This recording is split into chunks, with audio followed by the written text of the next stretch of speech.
Salam dostlar, bu videoda OSI modelinə aid olan sualların 4-cü hissəsini izahlı formada cavablandıracağam. Birinci sualdan başlayaq. Bir nömrəli sual, OSI modelinin hansı layerində IP adreslərdən istifadə olunur? Doğru cavab C variantı, layer 3. IP addressing, OSI modelinin 3-cü layer olan network layerin funksiyasıdır. Keçək növbəti suala. 2 nömrəli sual, hansı protokol connection lessdir? Yəni ki, əlaqə qurmadan data göndərir. Doğru cavab B variantı, UDP. UDP əlaqə qurmadan data göndərir.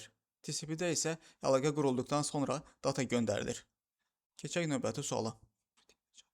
3 nömrəli sual, hansı layer routingdən cavabdehdir?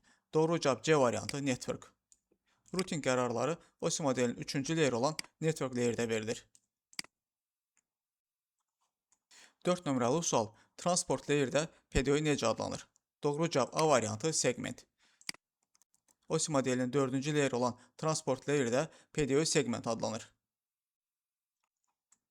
5 nömrəli sual, HTTPS protokolu OSI modelinin hansı layerinə aiddir?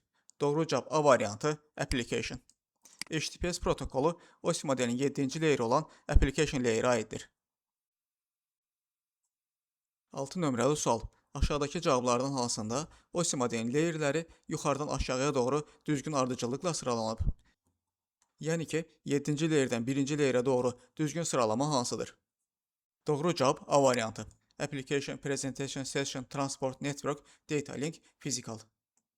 Keçək növbəti suala. 7 nömrəli sual. Transport layerin əsas funksiyası nədir? Doğru cavab B variantı.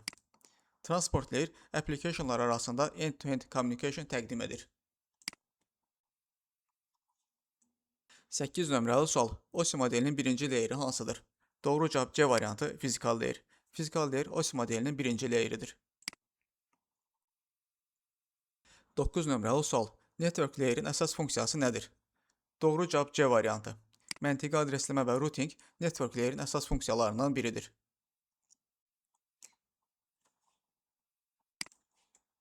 10 nömrəli sual. MAC adreslər OSI modelinin neçənci layerinə aiddir? Doğru cavab C variantı, data link layer. MAC adreslər OSI modelinin 2-ci layeri olan data link layerə aiddir. MAC adreslər OSI modelinin 2-ci layerində işləyir və lokal networkdə communication üçün istifadə olunur. OSI modelinə aid olan sualları izahlı formada cavablandırmağa çalışdım. Ümid edirəm ki, bu sualların izahı şəbəkəni daha yaxşı öyrənməyinizə kömək edəcək.